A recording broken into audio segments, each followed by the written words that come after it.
joie. Amen. Est-ce qu'on peut manifester cette joie?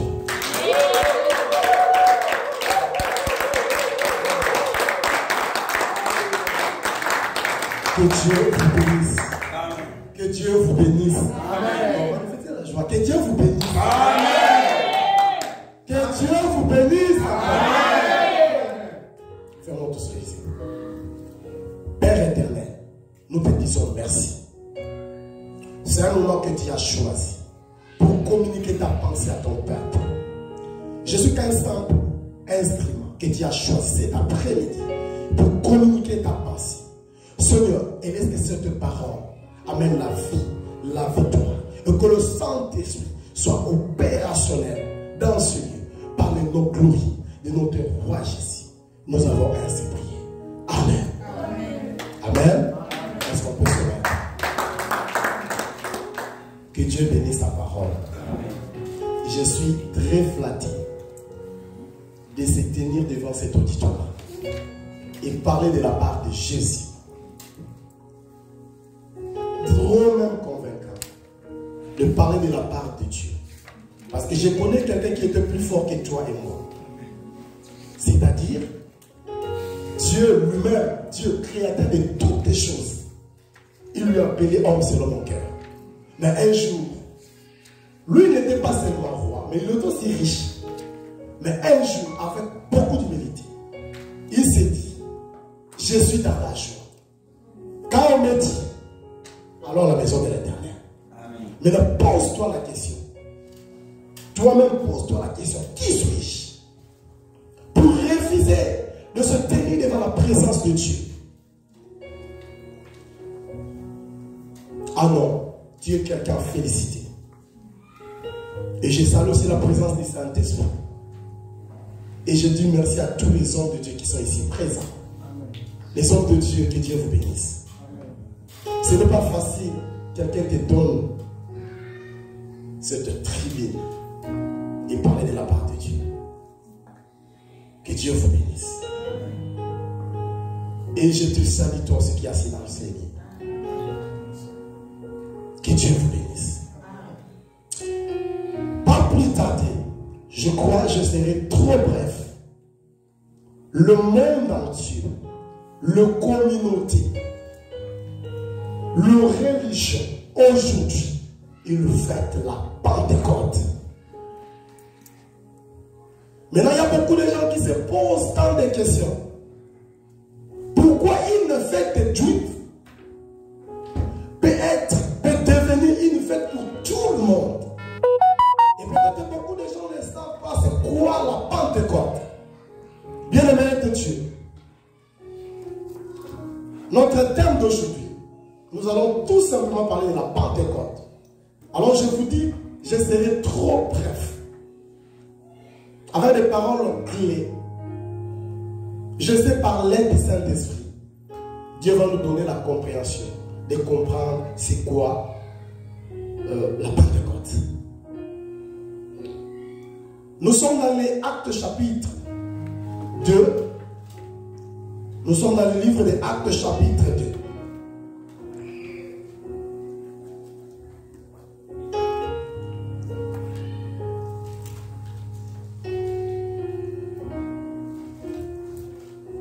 Actes chapitre 2.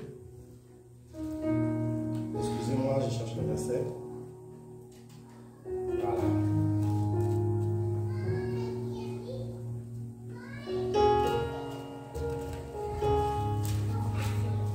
Actes chapitre 2. Du premier verset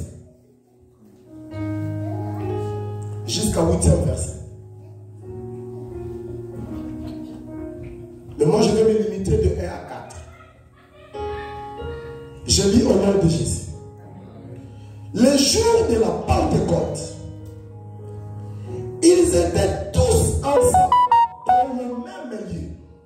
Verset 2. Tout à coup, il vint du ciel un bruit comme celui d'un vent impétueux. Et il remplit toute la maison. Et ils étaient assis. Verset 3. Des langues semblables à a des langues de feu. L'un apparaît, séparés les unes des autres, et se posèrent sur chacun d'eux. Verset 4. Et ils furent tous remplis du Saint-Esprit, et se mirent à parler en d'autres langues, selon que l'Esprit leur donnait de s'exprimer. Que Dieu bénisse sa parole. Amen. Bien-aimé de Dieu, aujourd'hui c'est Pentecôte. C'est quoi le Pentecôte? Pentecôte, c'est une fête juive. C'est une fête juive qui est en grec, c'est-à-dire 50e jour. C'était pour le juif une fête de reconnaissance. Ils reconnaissaient ce que Dieu a fait pour eux. Le 50e jour après la Pâque, c'était une fête de la semaine. En même temps, c'était une fête de la moisson. Voilà pourquoi dans les temps anciens, on l'appelait Shavuot. Shavuot qui signifie la moisson, la récolte. Est-ce que je me fais comprendre? C'était une fête juive que les juifs reconnaissaient ce que Dieu a fait dans trois choses. C'est-à-dire, ils reconnaissaient premièrement que Dieu a envoyé la pluie. Deuxièmement, Dieu a envoyé la pluie pour arroser le champ. Et troisièmement, Dieu a envoyé l'arroser là, c'était pour que nos récoltes, c'est-à-dire la semence, notre récolte soit, comment je peux dire, notre récolte croisse en bonne et forme. Amen. Amen. C'est-à-dire, il reconnaissait Dieu dans ces étapes-là. Maintenant, c'était toutes les nations qui se réunissaient, mais où? À Jérusalem, pour célébrer cette fête. Parce qu'en Israël, ils célébraient cette fête. Alors que le Pentecôte, c'était parmi les trois grandes fêtes que les Juifs célébraient. Amen. Pour reconnaître la grandeur de Dieu, de ce qu'il a fait pour eux. Mais plus tard, cette fête de Juifs, c'est-à-dire Pentecôte, qui se transforme à une loi du don de Moïse à Mont Sinaï. Et c'était par là que Dieu avait déjà planifié de l'éternité pour faire de nous tous le sacrificateur. C'est une fête trop mystérieuse. Et c'est une fête qui nous fait aujourd'hui les enfants de Dieu. C'était à partir de cette loi, dit don de la loi de Moïse à Mont Sinaï, que la loi de Dieu, au travers de Moïse, reposait sur toutes les nations. La Pentecôte. Alléluia. Et plus tard encore, comme c'était tombé le jour de la Pentecôte, comme je viens de le dire tout à l'heure ici, c'était le jour où Dieu avait choisi pour nous faire, nous tous, les sacrificateurs dans son royaume. Jésus-Christ avait déjà prononcé une promesse à ses disciples. Selon Actes chapitre 1, comme le frère venait de lire pendant la modération. Chapitre 1, Actes chapitre 1, verset 8. Vous serez mes témoins. Vous que j'ai choisi, vous serez mes témoins. Si Dieu vous a choisi pour être témoin de gens, c'est-à-dire faire des gens ce que toi tu es, comme toi tu es pour Christ. Est-ce que vous comprenez? Amen. Nous sommes un peuple mis à côté que Dieu a choisi afin de transformer les gens, de devenir comme nous. Dans d'autres termes, on les appelle oué. Un oué de Dieu, c'est quelqu'un que Dieu a mis à côté pour communiquer sa faveur. Ah, attention, à ce moment-là, Dieu manifeste son égoïsme parce qu'il ne partage jamais sa gloire avec les gens. Mais du moins, le choix. Laissez-moi vous dire, Dieu partage aussi sa gloire. Alléluia. Amen. Attention. Parce que la Bible dit, Dieu ne partage jamais sa gloire avec les hommes. C'est ça? Mais un jour, Moïse dit, fais-moi voir ta gloire. Là maintenant, c'est faire voir la gloire. Partager la gloire et voir la gloire, c'est deux choses différentes. C'est-à-dire, j'ai vu moi-même la gloire. J'ai vu par la grâce, c'est-à-dire, j'ai vu par la gloire. C'est deux choses aussi différentes. Amen. Amen. La grâce, c'est une faveur imméritée. Donc, toi et moi, nous ne méritons pas. Pourquoi? C'est parce qu'il y a le péché qui nous sépare de cette gloire-là. La gloire, le péché nous sépare avec Dieu. Il n'y a pas moyen d'affranchir la ligne, c'est-à-dire de voir Dieu. Mais Moïse savait, je suis un pécheur. Mais dis-moi, comme tu m'as choisi, comme étant ton serviteur, libérer ce peuple, mais fais-moi voir le Fils que ta gloire, pour que je sache que tu es avec moi.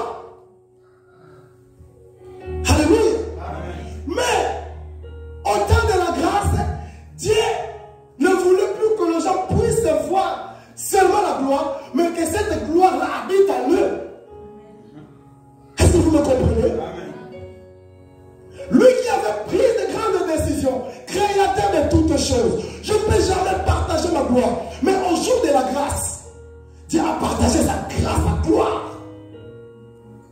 Il a quitté le temple pour venir habiter dans le corps que lui-même a créé. Pourtant, le temple s'est créé par nous.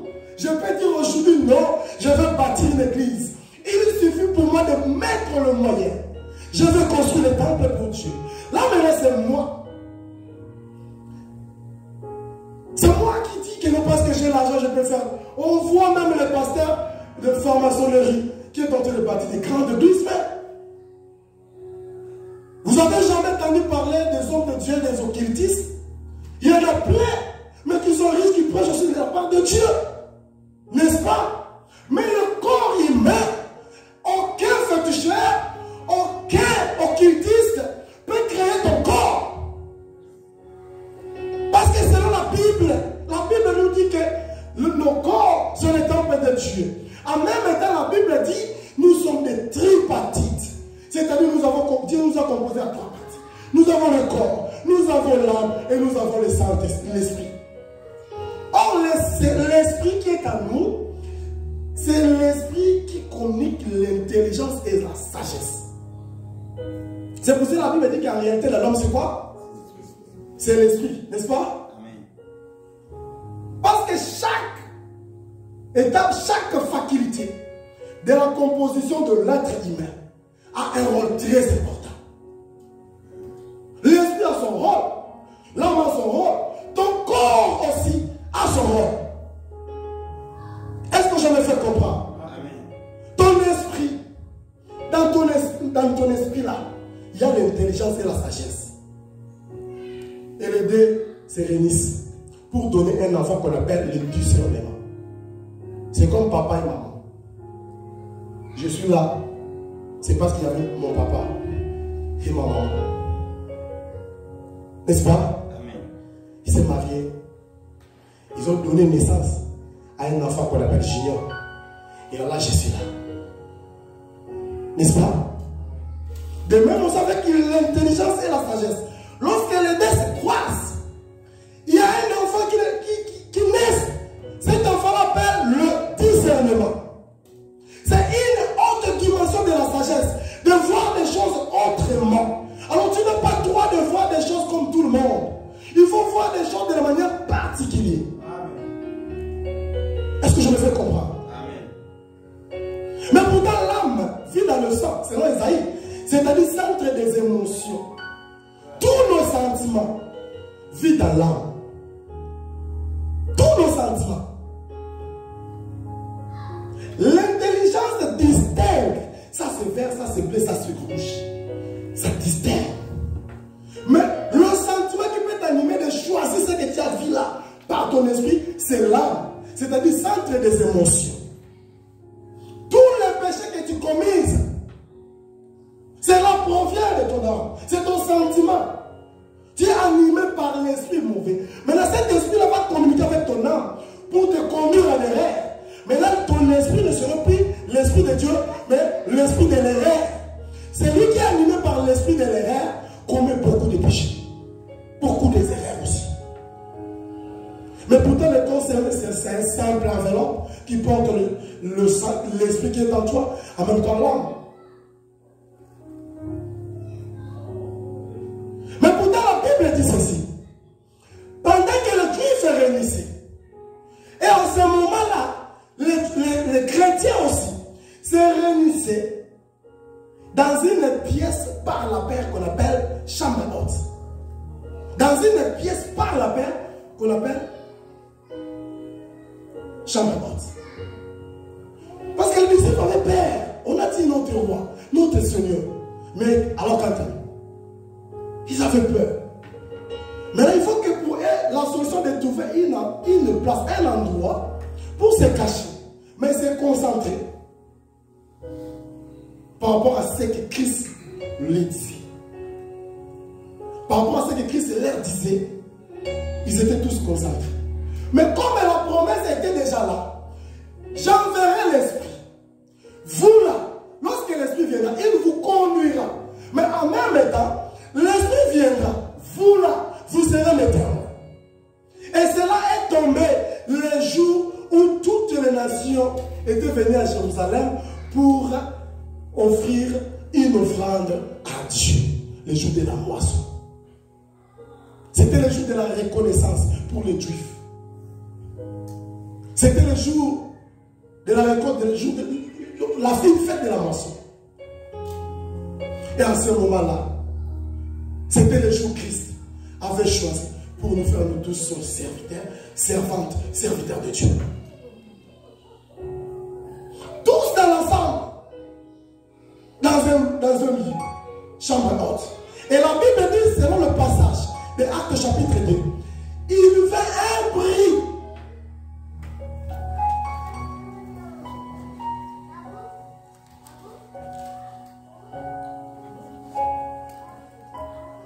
Il vint un bruit. Tout à coup, il vint du ciel un bruit comme celui d'un vent impétueux. Et il remplit la maison où ils étaient tous réunis.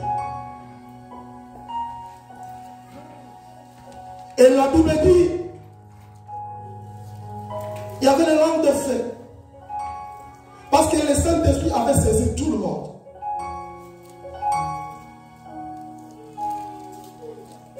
C'était le jour de la confusion entre les Juifs et les chrétiens. Et c'était le jour que les chrétiens et les Juifs se sont regroupés pour former un seul corps. Or, c'était dans le plan de Dieu. Et c'était le jour de la manifestation du Saint-Esprit. Et c'était le jour que le Saint-Esprit devrait se manifester à son Père. Mais Christ a choisi les jours-là. Parce que Dieu savait, ce sont des nations qui vont se réunir, qui vont venir de partout pour venir célébrer le jour de la moisson. C'est vrai, nous tous ici, lorsqu'il y a un bon résultat qui nous arrive, nous sommes toujours dans la joie. Il y a un sentiment de la joie qui nous anime. Parce qu'il y a un bon résultat qui est là. Et de même, nous savons les Juifs. Mais eux ne savaient pas.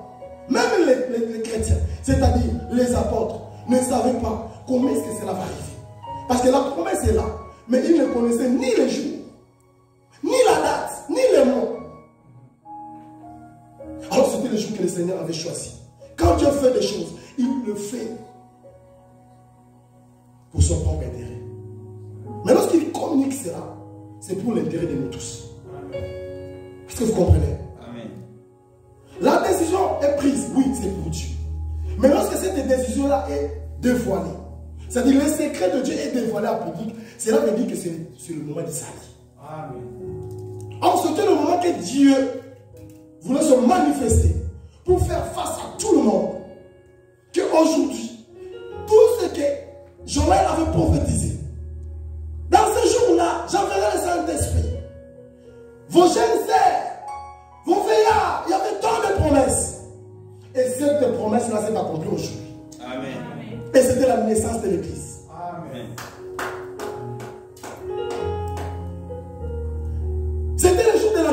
naissance de l'église. Et aujourd'hui, si tu es appelé aujourd'hui sœur, on t'appelle sœur en Christ, frère, c'est parce qu'il y avait une église qui était née à Jérusalem. Une église qui était née à Jérusalem. Et si aujourd'hui on nous appelle pasteur, c'est parce que Christ, nous qui étions un peuple éloigné, nous qui étions un peuple qui ne pouvait même pas parler, c'était de nous comme ça, parler de la part de Dieu. C'était quelque chose qui était choisi pour les Juifs. La Bible dit, le salut vient des Juifs. Mais le jour de la naissance de l'église, comme le Saint-Esprit était là, le rôle du Saint-Esprit, c'est pour bouleverser des donneurs du ténèbre. Est-ce que je me fais comprendre? C'était le jour de bouleversement. C'était le jour de renversement de murs. La mur qui séparait les chrétiens et les juifs. Christ ne pouvait jamais laisser son trône venir mourir seulement à cause des juifs. Non. Alors que, qu'est-ce qu'on peut dire par là? C'est l'injustice. Mais il a fallu, nous tous, les païens, les juifs, nous puissions participer, greffier même, au plan du salut de Dieu. On a été tous greffiers. Et la Bible dit dans le Romain 9, Dieu avait aveuglé les Juifs pour que toi et moi, nous puissions greffier au salut. Et aujourd'hui, nous sommes bénéficiaires de la grâce de Dieu. Amen. À cause de l'événement du Pentecôte. Et du fait qu'il n'était pas destiné pour nous. Mais Christ nous a fait entrer à cause de sa résurrection. Alléluia. La résurrection de Dieu nous a rapprochés de Dieu. Là maintenant c'est la résurrection. Et son ascension, quand il est parti, il nous a fait tous les serviteurs. Même Lazare était mort. Mais quand Lazare est ressuscité, il est ressuscité, oui. Mais pour que Lazare marche, il a fallu que Dieu puisse envoyer les serviteurs de Dieu. Parce qu'aucun homme n'a le pouvoir de tuer quelqu'un. Laissez-moi vous dire, invitez dans vos esprits de dire que cet homme-là, il a été bouffé par des sorciers. Moi, je ne le crois pas. La Bible dit que Christ est en moi, c'est l'espérance de la gloire. Je sais que les sorciers existent. Laissez-les faire leur travail. Laissez-les faire leur travail. Moi aussi, je fais mon travail. Je sais que mon Dieu, il est plus puissant que tous les sorciers. Amen. Ces gens-là qui me font la guerre. Moi, non seulement Dieu, vu que je sais, je connais que j'ai un Dieu à moi, tous ces gens-là sont sous mes pieds. À un moment donné, il faut bannir la paix. Parce que celui qui est en toi est plus puissant. Amen. Tu as le Saint-Esprit. Vrai ou faux? Amen. Qui a le Saint-Esprit ici? Tout le monde presque. On dit qu'ils ont le Saint-Esprit. Maintenant, on va savoir. Nous sommes dans les Galates chapitre 3. Galates chapitre 3.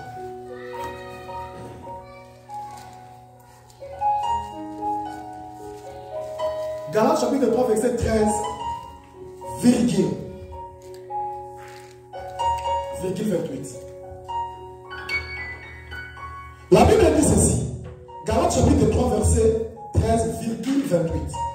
Verset 13. Christ nous a rachetés de la malédiction de la loi.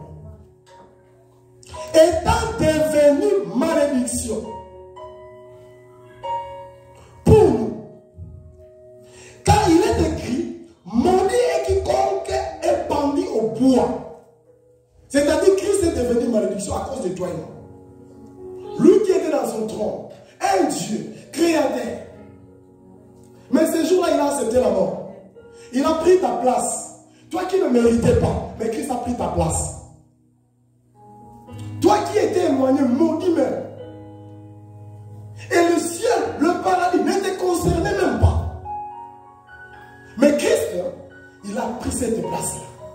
Il a laissé la porte ouverte pour toi. Tu puisses entrer au ciel, au paradis. Mais lui, il a choisi l'enfer. Alléluia. Amen. Et vous allez comprendre pourquoi je le dis. Christ a choisi l'enfer, mais il a choisi pour toi la vie éternelle.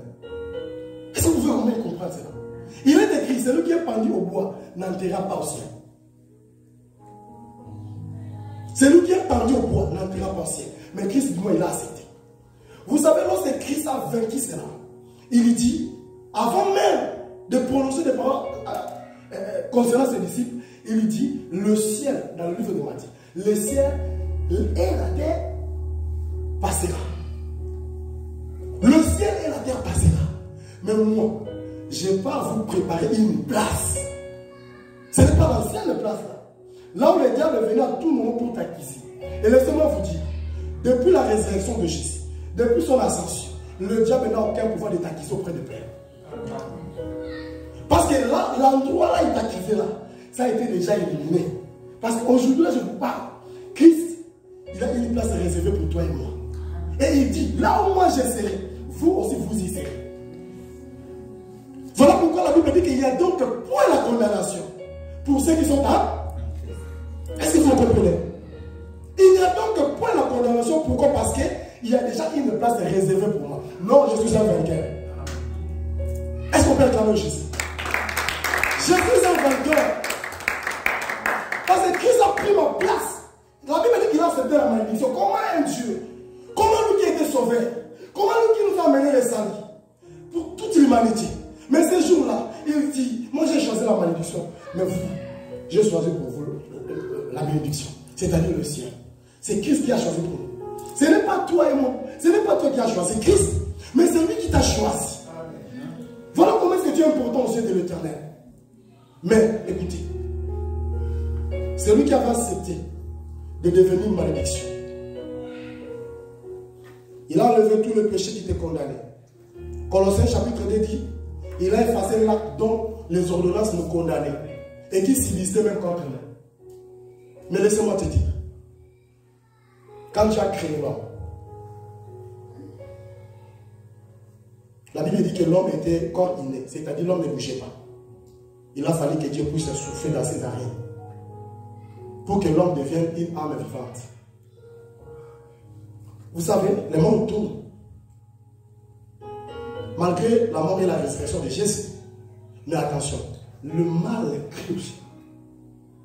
Chaque jour, nous sommes ici aux États-Unis. On est en train de voir des choses un peu bizarres, compliquées. À un moment, on s'est dit, est-ce que le diable, peut-être, il habite ici aux États-Unis? Et quand vous retournez en Afrique, c'est la même chose. Il y a des catastrophes naturelles et surnaturelles. Mais laissez-moi vous dire, à chaque fois que tu vis dans le mal, Christ, pour ta vie là, il est toujours dans la croix. Christ n'est pas encore résisté pour toi. Regarde bien ta vie. Il y a quelqu'un qui s'est livré, il s'est donné pour toi et moi. Mais regardez d'abord ta vie. Comment est-ce que tu vis avec ce Dieu-là qui avait accepté la malédiction? Vous savez, avec mon papa ici, quelqu'un veut, par exemple, le frère, il veut tirer le frère qui est ici, l'homme de Dieu. Et mon ami ici, il prend l'arme pour tirer. Maintenant, moi, je viens pour barrer ça. Même si le frère il ne me connaît pas. Sa première réaction, c'est la quoi? Quelle serait sa première réaction? La reconnaissance, n'est-ce pas? Même si tu ne me connais pas, tu m'as sauvé la vie. Qui connaissait Christ? La Bible dit que jusqu'aujourd'hui, même les Juifs ne connaissaient pas encore Christ. Et il attend que Christ arrive. Mais même cette reconnaissance-là, de celui qui avait accepté la malédiction, lui qui était entouré par les chérubins, lui qui était entouré par les 24 veillards, qui lui glorifiait matin, midi, soir. Il avait tout accepté à cause de toi et moi. C'est vrai, on peut parler de la Pentecôte, c'est bien, c'est bien, c'est bien. Mais est-ce que toi là, nous, toi et moi, est-ce que nous sommes réellement dans cette Pentecôte-là? C'est le jour de la manifestation du Saint-Esprit. Est-ce que réellement le Saint-Esprit habite dans ton corps? Est-ce que réellement tu es vraiment le temple de Dieu? Pose-toi des questions. Regarde comment est-ce que ton corps est souillé par des mensonges, par l'impudicité, par tant d'autres choses. Christ est encore sur la croix dans ta vie. Ta vie est sale. Le nom de Dieu n'est pas glorifié dans ton corps. Venir à l'église est tout un problème. Non, Non, Christ est encore sur la croix pour toi. Attention. Et la Bible dit que si notre justice ne surpasse pas celle de Juifs là, on ira en enfer. Et dis-moi, il obéissait à la loi de Moïse.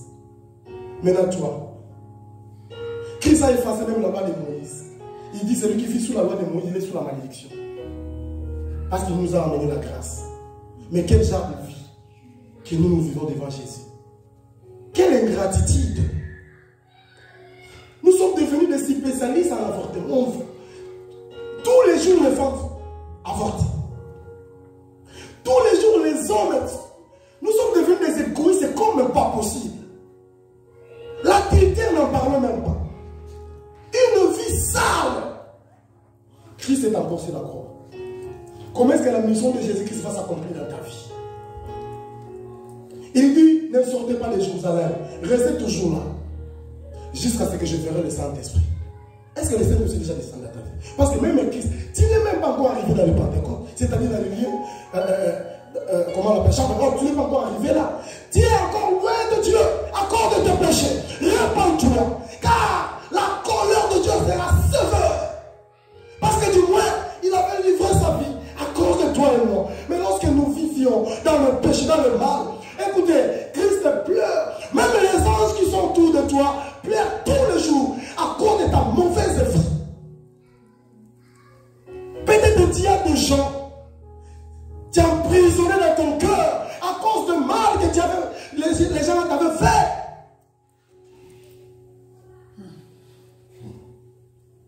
Tu as emprisonné combien de personnes dans ton cœur? Et ton cœur est devenu cimetière. Combien de gens tu as enterré? Tu as déjà enterré combien de personnes? Mais nous sommes là pour parler le Pentecôte, c'est l'avènement du Saint-Esprit. Je salue le Saint-Esprit qui est venu nous parler cet après-midi. C'est très dangereux. Le cœur de l'homme est devenu cimetière. Une prison pour enterrer non seulement les païens, mais avec les chrétiens aussi. Mais tu peux parler du Saint-Esprit sur notre activité dans cette vie pareille. Mais non, attention, Dieu est juste et juge. Répandons-nous.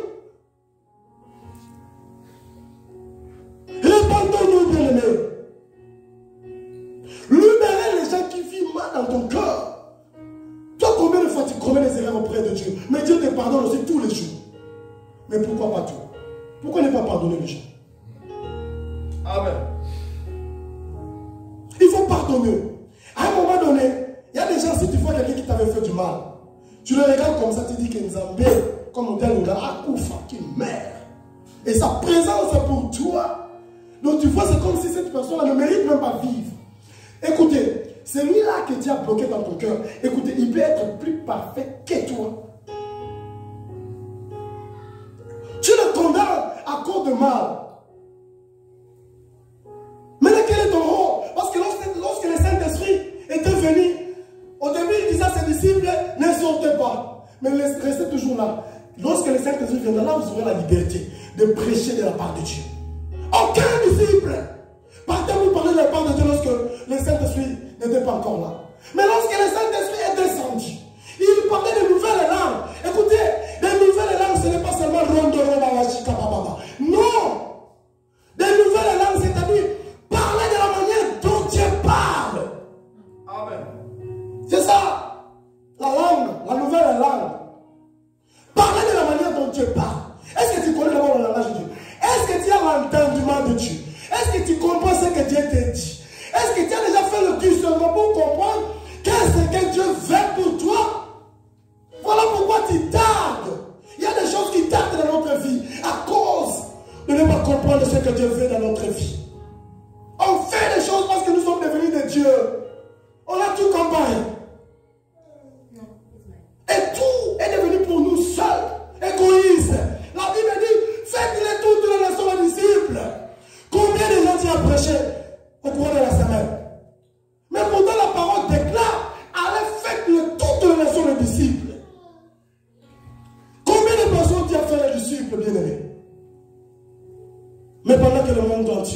célèbre la Pâque. Et pour les autres, c'est une fête. Ils vont acheter même des boissons innovantes.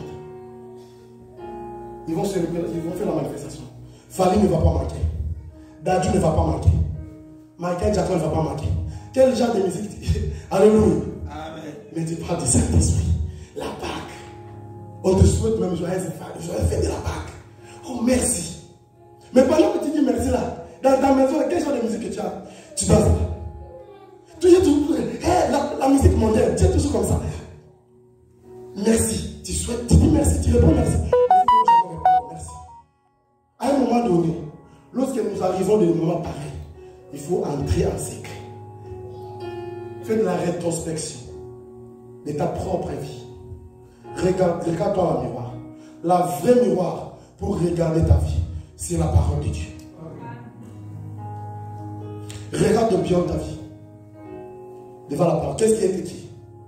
Qu'est-ce que Dieu avait dit? Parce que le Saint-Esprit, c'est déjà là. Il dit que ne vous inquiétez pas, je ne vous laisserai pas des orphelins. Parce que lui, c'est le Père. Je ne vous laisserai pas des orphelins. L'Esprit viendra. Il ne s'est pas arrêté par là, il dit qu'il vous conduira. Est-ce que c'est le Saint-Esprit qui te conduit dans tout ce que tu fais là? Je ne suis pas ici pour condamner les gens. Je n'avais même pas préparé la prédication. Pendant la semaine, le frère connaît, je traverse des moments un peu difficiles parce que j'ai perdu mon grand frère. Pendant que je vous prêche mon grand frère, dans le frigo, c'est-à-dire la morgue. Lui qui n'était pas malade, il est tombé directement comme ça. Le grand frère a convulsé, il est parti. Et je vous parle qu'il est maïtandais, René Kiyawa. René Kiyawa n'est plus.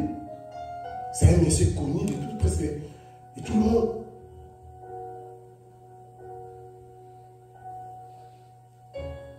Mais aujourd'hui, il n'est plus. Mais moi, je ne prêche la parole de Dieu. Je devrais d'abord accomplir la mission de Dieu. Même si je vais pleurer, mon grand frère. Je pleure derrière tous les jours. Oh mon grand frère, pourquoi tu as fait ça? Pourquoi tu as fait? Oh mon Dieu, pourquoi? Oui, on pleure. Mais devant la mission, allez d'abord accomplir la mission de Dieu. Laissez le monde s'en servir entre eux. Il faut d'abord parler de la part de Dieu.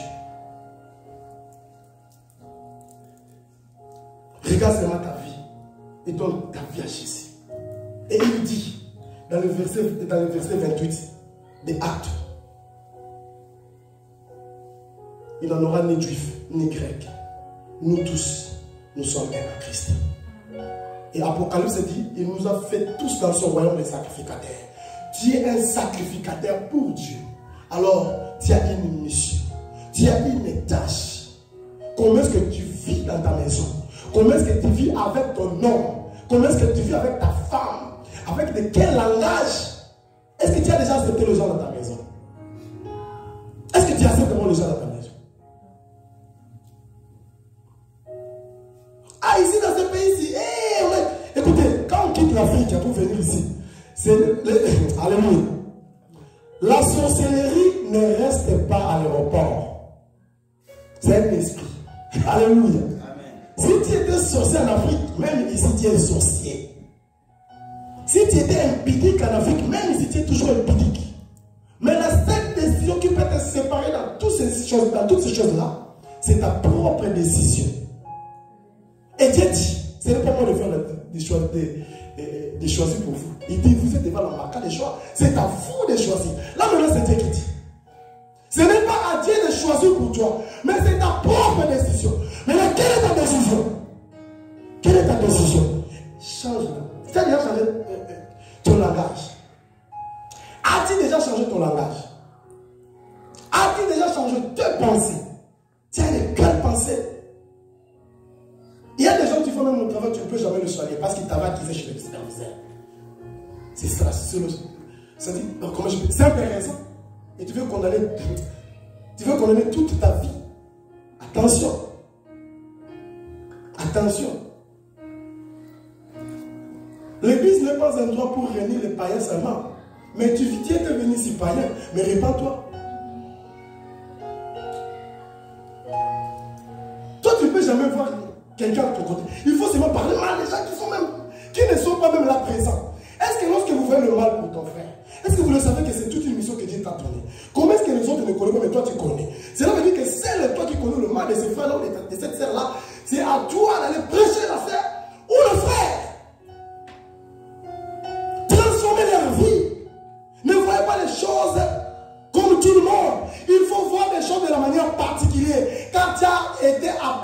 servir Dieu. On ne peut jamais rester calme pendant que les hommes meurent. On ne peut jamais croiser les bras. Aussi longtemps que Dieu m'a choisi pour parler de sa part, je suis là pour communiquer la parole de Dieu à son peuple. Je ne peux jamais croiser les bras. Même si je suis en terre. Oh, ça fait mal. Mais d'abord, la volonté de Dieu dans ma vie. Nous sommes animés par le plaisir du monde. Emportés même. Tu fais du mal, même dans ta propre maison. Assassin. Nous sommes devenus des assassins. Même dans notre propre maison. On commet des choses graves. Et tu demandes pardon par l'hypocrisie. Est-ce que ton pardon est sincère? Vous savez que les gens, il y a des chrétiens spécialistes en matière de pardon. Ils demandent pardon à 1 heure, à 2 heures, à 3 heures, 4. Pour lui, tous les jours, il fait que demander pardon. Quelle est ta décision pour que tu ne reviennes pas demander toujours pardon aux gens? Notre vie est ça. Notre vie est ça. Libère ton corps, libère ton esprit, libère ton âme, afin que le Saint-Esprit habite. Ton corps, c'est le temple de Dieu. Est-ce que Dieu est en toi? La Bible dit que c'est le temple de Dieu. Oh, le Saint-Esprit. Est-ce que Dieu est en toi? Est-ce que le Saint-Esprit habite en toi? C'est à toi de comprendre. Ce n'est pas à moi de te dire que le Saint-Esprit est en toi. Ce n'est pas à moi de te dire que Christ vit avec toi. Mais c'est ta propre conscience. C'est ta propre conscience. Je me fais comprendre? C'est ta propre conscience. Regarde ta vie. Tu as toujours des rendez-vous bizarres. À un moment donné, il faut refuser le mal, même si on t'impose. C'est que nous les hommes, aiment toujours imposer les femmes. Non, moi j'ai fait ceci, ceci. Et tu vois que ça va vous amener dans la perdition, mais tu t'imposes quand même. À un moment donné, il faut refuser le mal. Même si la personne va se fâcher contre toi, mais il faut aller dans le lieu secret pour dire Seigneur, moi je te remercie. J'ai refusé le mal. Si je suis haï, c'est à cause parce que j'ai refusé le mal. Amen. Et le nom de Dieu sera glorifié. Amen. On ne blague pas avec Dieu. Et on ne se moque pas de Dieu. Amen. Il reste Dieu. Tu as quitté la maison. Tu es ici. Si nous sommes ici, bien habillés, trop propres même, ce n'est pas pour seulement rester là. La Bible dit que ce ne sont pas ceux qui abordent le lieu de prière tous les jours, mais ce sont ceux qui écoutent la parole et le mettent en pratique. Romains chapitre 13 dit, ce ne sont pas les justes qui seront justifiés. C'est-à-dire, ce n'est pas parce que tu es on t'appelle chrétien, tu serais justifié. Alors la justification, c'est seulement pour les gens qui écoutent la parole et le mettent en pratique. Comme je vous disais que je serais trop bref, je vais me limiter par ici, mais tout en vous disant, il faut obéir à la parole de Dieu. Ne brisez pas l'alliance. La foi vient de ce qu'on attend, c'est la parole. Mais cette foi, c'est ça l'alliance entre créateur et créature. C'est-à-dire Dieu et les humains, au travers de sa parole. Que Dieu vous bénisse.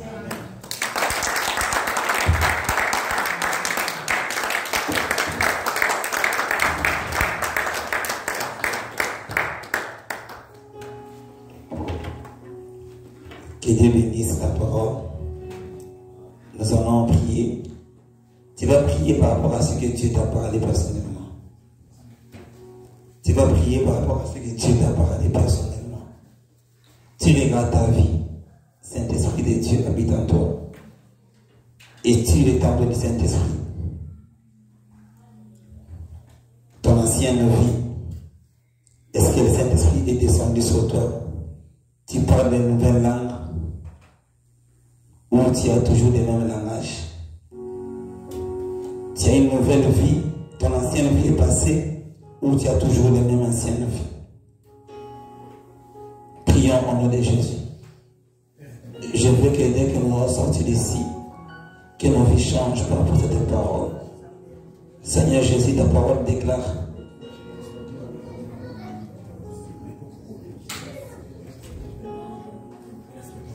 Ok.